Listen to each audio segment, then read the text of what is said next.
Hello everyone, welcome to my channel sixth attempt. आज हम बात करेंगे एसएससी जेई एग्जामिनेशन की। अगर आपने एसएससी जेई का एग्जामिनेशन भर रखा है और आप इसकी तैयारी कर रहे हैं तो आप कौन सी स्ट्रेटजी को फॉलो कर सकते हैं, कौन सा ऐसा तरीका है जिससे आपको मैक्सिमम आउटपुट मिल सकता है। चलिए अब बात करते हैं सबसे पहले एसएससी जेई के पैटर्न की। एसएससी जेई का पेपर हमारा दो होते हैं। पहला होता है पेपर वन, जो होता है कंप्यूटर बेस्ड एग्जामिनेशन, और दूसरा है पेपर टू जो कि डिस्क्रिप्टिव। अभी जो हमारा पेपर है वो है CBT one. CBT one paper जो हमारा है उसके अंदर तीन सब्जेक्ट होते हैं। पहला है जनरल इंटेलिजेंस एंड रीजनिंग, दूसरा जनरल अवेयरनेस। इन दोनों के ही 50-50 क्वेश्चन आते हैं और वो 1 मार्क्स कैरी करते हैं, मतलब 50-50। तो ओवरऑल ये जो दो सब्जेक्ट जो है ये होते हैं 100 मार्क्स के। उसके बाद हमारा आता है मेन सब्जेक्ट इंजीनियरिंग। तीन तरह के इंजीनियर ये पेपर को दे सकते हैं। पहला है सिविल, दूसरा इलेक्ट्रिकल और थर्ड है मैकेनिकल। इंजीनियरिंग के हमारे पास 100 क्वेश्चन आते हैं। हर एक क्वेश्चन 1 मार्क्स का होता है और ये 100 मार्क्स कैरी करते हैं। तो ओवरऑल हमारा पेपर वन 200 नंबर का होता है और आपको टाइम मिलता है 120 मिनट, मतलब 2 घंटे। अब बात करते हैं इनकी अप्रोच की। देखिए, तीन सब्जेक्ट हैं तो हर एक सब्जेक्ट की अप्रोच अलग होती है। आप एक ही अप्रोच से तीनों को डील नहीं कर सकते। सबसे पहले है आपका जनरल इंटेलिजेंस एंड रीजनिंग। इसमें आप क्या कर सकते हैं, इसके अंदर मैं आपको सबसे पहले सजेस्ट करूंगा कि आप previous year question paper solve कीजिए। प्रीवियस ईयर क्वेश्चन सॉल्व करने से आपको बहुत बेनिफिट मिलेगा। वो करने के बाद फिर आपके जो एरिया वीक है उसको रिवाइज कीजिए और उनको सॉल्व कीजिए। अगर आप जनरल अवेयरनेस की बात करते हैं तो जनरल अवेयरनेस के अंदर भी आपको इसी अप्रोच का इस्तेमाल करना है। उसमें भी सबसे पहले प्रीवियस ईयर क्वेश्चन को सॉल्व कीजिए। आपको ऐसा लगेगा कि मुझे जनरल अवेयरनेस में कुछ भी नहीं आता, मैं तो पहले पढ़ूंगा। तो एक बात हमेशा ध्यान रखिए, जनरल अवेयरनेस बहुत वास्ट टॉपिक होता है। जनरल अवेयरनेस करने के लिए कम से कम आपको 1 से 1.5 साल लगता है। तो बेहतर ये है कि अगर आप इस एग्जामिनेशन को अभी देने जा रहे हैं तो क्वेश्चन सॉल्व कीजिए। जनरल अवेयरनेस का मतलब ये है कि जितनी आपको अवेयरनेस है, तो अगर आपको थोड़ी सी भी अवेयरनेस है तो उसके बेसिस पे भी जो क्वेश्चन आता है उसको कीजिए। अब जनरल अवेयरनेस में देखिए क्या है कि आपके 15 से 20 क्वेश्चन साइंस के आते हैं और आप साइंस के स्टूडेंट भी हैं, तो आप उसको कर सकते हैं, आपको उसका पता होगा। तो उसके लिए पढ़ने की क्या ज़रूरत है। बेहतर है कि आप साइंस के किसी भी पोर्शन को किसी बुक से रिवाइज करके ये क्वेश्चंस कीजिए। इसलिए पहले प्रीवियस के क्वेश्चन पर सॉल्व कीजिए, पता कीजिए कहाँ से टॉपिक आ रहे हैं, उसके हिसाब से आगे मूव कीजिए। थर्ड है इंजीनियरिंग। इंजीनियरिंग के अंदर 100 क्वेश्चन आते हैं और अगर आपने इंजीनियरिंग सही से नहीं कर रखी है तो आपका ये पेपर देना बेकार है, क्योंकि आपका मेजर पोर्शन 50% पोर्शन तो इंजीनियरिंग ही है। इसमें क्या करना है, सबसे पहले अपने नोट्स या फिर पोस्टल स्टडी कोर्स या फिर आपने कोई भी इंस्टीट्यूट को फॉलो कर रहे हैं उनके नोट्स, या सेल्फ स्टडी कर रहे हैं तो अपनी बुक्स, उन सबको अच्छे से पढ़िए। फिर प्रीवियस के क्वेश्चन पेपर को सॉल्व कीजिए। उनको सॉल्व करने के बाद जो भी टॉपिक बार बार आ रहे हैं उनको रिवाइज कीजिए। अब हम इनकी बात करते हैं डिटेल में।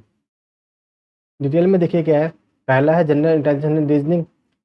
इसके अंदर क्या है, पहले प्रीवियस के क्वेश्चन सॉल्व करने हैं। ऐसा मैं आपको क्यों कह रहा हूँ, ये कहने की मेरी वजह सिर्फ यही है कि ऐसा करने से क्या होगा आपके पास, कि सबसे पहले तो आपको अपने असेसमेंट का चलेगा पता, कि मतलब आपको कितना आता है कितना नहीं आता।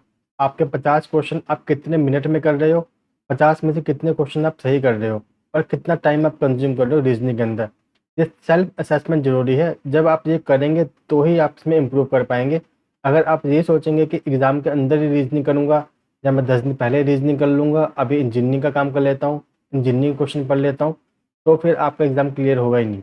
आपको रीजनिंग पे भी अभी ध्यान देना पड़ेगा। दूसरा मेरे पास क्या है, वो टॉपिक्स जो एग्ज़ाम में कवर हो चुके हैं वो आपको चलेंगे पता। जैसे कि क्या है कि अगर आप एसएससी जेई के रीजनिंग के पेपर उठा के देखेंगे तो उसमें अल्फ़ाबेटिकली ऑर्डर, कोडिंग डिकोडिंग, इसके लगभग 15 से 20 क्वेश्चन पूछे जाते हैं जो कि ईजी टू डिफ़िकल्ट लेवल के होते हैं। तो अगर आपने ये अल्फ़ाबेटिकली ऑर्डर, कोडिंग डिकोडिंग, इन सब चीज़ों को कर लिया तो मतलब आप अपने 20 नंबर पक्के कर सकते हैं। जितने ज़्यादा प्रैक्टिस करेंगे उतना कम टाइम लगेगा। तो इसलिए कौन से टॉपिक आ रहे हैं ये आपको चलेगा पता, और उस टॉपिक में से भी कितना आपको पता है आपको अपने बारे में चलेगा पता। इसके बाद जब आपको ये समझ में आ जाएगा कौन सा टॉपिक है कौन सा नहीं है, तो उसके बाद आप क्या कर सकते हैं, उन टॉपिक्स को फ़िल्टर आउट करके जो आपके वीक टॉपिक हैं या वो टॉपिक जो बार बार रिपीट हो रहे हैं लेकिन आपको नहीं आते, आप उसके लिए बुक रेफ़र कर सकते हैं। और ये जो बुक है वो है आपकी verbal and non verbal reasoning. इस बुक के अंदर के आपकी रीजनिंग जो है वो कम्प्लीटली डिफाइन है, हर एक चीज़ इस बुक के अंदर है। तो जो आप रीजनिंग के अंदर की जो कमियां हैं वो आप यहाँ से पूरा कर सकते हैं। और पहले प्रीवियस क्वेश्चन पे करिए, टॉपिक देखिए कौन से टॉपिक आ रहे हैं, उसके बाद इस बुक पे जाना है, क्योंकि इस बुक के अंदर टॉपिक बहुत ज़्यादा है। सारे टॉपिक करेंगे बुक उठा के स्टार्टिंग से लेकर एंडिंग तक, तो वो भी बेकार है। जो टॉपिक पूछे जा रहे हैं जेई के अंदर उन्हीं को करना है, उसके लिए पहले प्रीवियस क्वेश्चन पेपर करने हैं और फिर बुक करनी है, ठीक है। अब ये दो बुक हमारे पास है जो आप प्रीवियस ईयर क्वेश्चन पेपर के लिए रेफर कर सकते हैं। पहली है आईईएस मास्टर की बुक, दूसरी है हमारी मेडिजी पब्लिकेशन की बुक।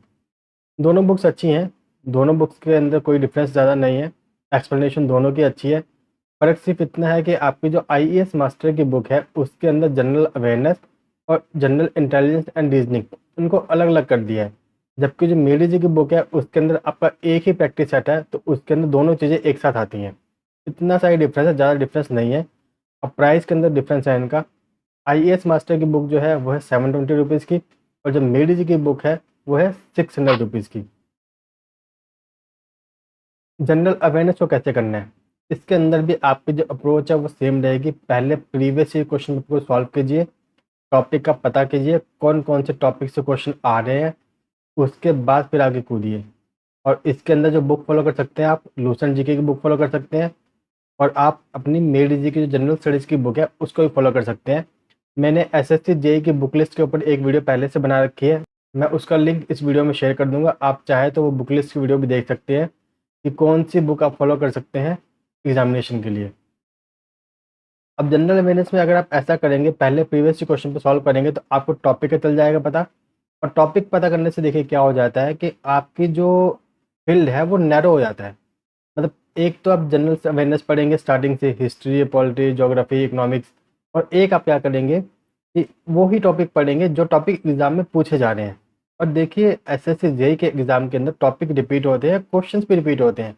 जैसे कि ज्योग्राफी में से आपसे रिवर का क्वेश्चन हर बार पूछा जाता है, साइंस में इन्वेंशन का क्वेश्चन हर बार पूछा जाता है, विटामिन का क्वेश्चन हर बार पूछा जाता है। ठीक है, तो ये जो टॉपिक है ये मतलब फेवरेट टॉपिक हैं, ये बार बार रिपीट होते हैं। तो आप क्या कर सकते हैं, इन टॉपिक्स को पहले से प्रिपेयर कर सकते हैं। जनरल अवेयरनेस को एक साथ ना पढ़कर आप इन टॉपिक्स को पढ़ के उनको बार बार रिवाइज करके डायरेक्ट कर सकते हैं। और इसमें क्या फ़ायदा होगा आपका, जब आप जनरल अवेयरनेस करेंगे तो आपके स्ट्रॉन्ग पॉइंट है आपको उनका चल जाएगा पता, तो उस पर आपको कम रिविजन करनी पड़ेगी। जो आपके वीक पॉइंट है उस पर ज़्यादा रिविजन करनी पड़ेगी। बट आपकी जो कवरेज है वो टॉपिक बाय टॉपिक ही होनी चाहिए। ये दो बुक्स हैं हमारे पास, जनरल एक लूसेंट जीके की बुक और दूसरा जनरल स्टडीज़ बाय मेडी जी। आप इन दोनों बुक को फॉलो कर सकते हैं। प्रीवियस ईयर क्वेश्चन पेपर करने के लिए आपको जनरल इंटेलिजेंस रीजनिंग की बुक जो कि मेडी जी और आईएएस मास्टर की है वही करनी है। अब हमारे पास बात आती है करंट अफेयर की। जनरल अवेयरनेस में 10 क्वेश्चन करंट अफेयर के भी होते हैं। आप उसको कैसे करेंगे, सेम अप्रोच। जब आप अपना प्रीवियस क्वेश्चन पेपर करेंगे तो उसके अंदर आपको 10 क्वेश्चन करंट अफेयर के मिलेंगे। देखिए वो कहाँ से आ रहे हैं। जनरली क्या है, 10 में से 5 क्वेश्चन स्पोर्ट्स, आपके अवार्ड्स एंड ऑनर्स, अपॉइंटमेंट, या फिर कोई ऐसी एजेंसी जो न्यूज़ में है उसके फुल फॉर्म पे आते हैं। तो आप ये 5 क्वेश्चन तो ईजिली सॉल्व कर सकते हैं। बस आपको देखना है कि आपके ये टॉपिक जो है कौन कौन से हैं। प्लस एक चीज़ और ऑब्जर्व करी गई है कि करंट अफेयर जो है वो 3 महीने पहले का आता है। जिस महीने नोटिफिकेशन निकलती है उस महीने का करंट अफेयर ज़्यादा पूछा गया है। ये आप ऑब्जर्व कर सकते हैं प्रीवियस ईयर क्वेश्चन पेपर करते वक्त। उसकी डेट लिखी होती है, उस डेट को देखिए, और क्वेश्चन के आ रहा है क्वेश्चन की डेट को देखिए। आप देखेंगे उसमें 3 से 4 महीने गैप होता है। तो अगर आपका एग्ज़ाम नवंबर में है तो आपको जुलाई अगस्त इनके करंट अफेयर तो करने ही करने हैं। अब आगे बढ़ते हैं, देखते हैं हम इंजीनियरिंग का। इंजीनियरिंग के अंदर मैं सिविल की बात कर रहा हूँ, बट इंजीनियरिंग कॉमन है, आप बस इसको इलेक्ट्रिकल और मैकेनिकल भी समझ सकते हैं। अप्रोच हमारी सेम रहेगी। अप्रोच में क्या करना है, अगर आपके पास हैंड में नोट्स हैं तो उनको पढ़िए। अगर आप कोचिंग कर रहे हैं तो कोचिंग के नोट्स को पढ़िए। अगर आपने पोस्टल स्टडी कोर्स मंगा रखा है तो उसकी बुक्स को पढ़िए। उन बुक को पढ़ने के बाद आपको क्या करना है, प्रीवियस पेपर्स को सॉल्व करना है। इसके अंदर भी हमारे पास 2 बुक्स हैं, एक आईएएस मास्टर की और एक है हमारे पास मेडी जी की। IAS मास्टर की बुक जो है वो है 880 रुपीज़ की, और जो आपकी मेरी जी की बुक है वो है 675 रुपीज़ की। पहले पढ़िए, पढ़ने के बाद अपने नोट्स को रिवाइज करने के बाद एक बार फिर आपको प्रीवियस के क्वेश्चन पेपर करने हैं, और आप जब प्रीवियस के क्वेश्चन पेपर करेंगे तो आपको चलेगा पता कि मतलब हर साल SSC JEE के अंदर जो 100 क्वेश्चन आते हैं इंजीनियरिंग के, उसमें से 50 क्वेश्चन रिपीट होते हैं, हर साल रिपीट होते हैं, थोड़ा सा चेंजेस होता है उसके अंदर। तो ऐसा करने से क्या होगा, आपको वो टॉपिक चलेंगे पता, और आपको वो टॉपिक की लिस्ट बना लेनी है पहले से ही, या फिर इस बुक के अंदर मार्क कर लेना है उस क्वेश्चन को जो बार बार आ रहा है। जैसे कि आपका बिल्डिंग मटेरियल के अंदर मॉड्यूलर ब्रिक का साइज बहुत कॉमन क्वेश्चन है, बार बार पूछा जाता है। कॉन्स्टिट्यूएंट ऑफ ब्रिक बहुत कॉमन क्वेश्चन है, बार बार पूछते हैं। कॉन्स्टिट्यूएंट ऑफ सीमेंट बार बार पूछते हैं। आपका टिम्बर के अंदर डिफेक्ट ड्यू टू फंगाई बार बार आता है। तो ये जो टॉपिक्स हैं ना, जो रिपीट होते हैं, हर साल रिपीट होते हैं ये, तो आपको क्या करना है, इन टॉपिक्स की लिस्ट बना लेनी है पहले से अलग, या फिर इन टॉपिक को मार्क कर लेना है इसी बुक के अंदर, और आपको फिर इन टॉपिक को ही रिवाइज करना है। कंप्लीट कवरेज नहीं करनी है। तो यहाँ पे भी आपको स्मार्ट प्ले करना है। स्मार्ट प्ले करने का मतलब ये है कि पहले देखिए क्वेश्चन आ क्या रहा है, उसके हिसाब से टॉपिक को पढ़िए। पूरी पूरी बुक पढ़ने का टाइम नहीं है। 14 सब्जेक्ट आपके पास होते हैं। अगर आप 1-2 साल पहले तैयारी करते तो बात अलग थी, लेकिन अब आपको क्या करना है, अब आप रिविजन फेज के अंदर हैं। अगर आप अभी भी तैयारी शुरू कर रहे हैं तो भी आप इस अप्रोच को फॉलो करके देखिए, आपको 15 डेज के अंदर रिस्पॉन्स जरूर मिलेगा। रिवीजन के लिए आप इस बुक को भी फॉलो कर सकते हैं। ये हैंड बुक है। आपने अपने नोट्स पढ़े, नोट्स पढ़ने के बाद प्रीवियस क्वेश्चन पेपर किए और फिर इस बुक के ऊपर आके देखिए। ये बुक इजी इसलिए है क्योंकि इस बुक के अंदर आप 3 से 4 दिन के अंदर पूरी पूरी सिविल इंजीनियरिंग रिवाइज कर सकते हैं, अगर आपने पहले ढंग से पढ़ाई की है तो। उसके बाद क्या करना है, आपको एक टेस्ट सीरीज ज्वाइन करनी है। टेस्ट सीरीज ज्वाइन करनी बहुत ज़रूरी है। रीज़न क्या है उसका, कि आपका जो एग्ज़ाम है वो होगा कंप्यूटर बेस्ड एग्ज़ाम। तो कंप्यूटर की आपको नॉलेज होनी चाहिए, आपको बैठना आना चाहिए, टाइम मैनेजमेंट होना चाहिए। तो इस तरीके से क्या होगा कि आप जब कंप्यूटर बेस्ड एग्जामिनेशन देंगे, टेस्ट सीरीज देंगे, तो आपका जो अटैम्प्ट है वो बढ़ेगा। आपको 120 मिनट के अंदर 200 क्वेश्चन करने हैं। आप पेन पेपर पे करेंगे तो हो सकता है कि आप 150-160 क्वेश्चन कर लें, बट अगर आप कंप्यूटर पे करेंगे तो आप 120 तक ही पहुंच पाएंगे। इसलिए आपको अपना अटैम्प्ट की एक्यूरेसी और सिस्टम से फैमिलियर होने के लिए टेस्ट सीरीज को करना बहुत ज़रूरी है। ये जो बुक है आपके पास, इस बुक का प्राइस है 265 रुपीज़। तो आप ये हैंड बुक भी बाय कर सकते हैं। अगर आपको ये वीडियो पसंद आई हो, आपके लिए यूज़फुल हो, तो लाइक, कमेंट और सब्सक्राइब जरूर करें।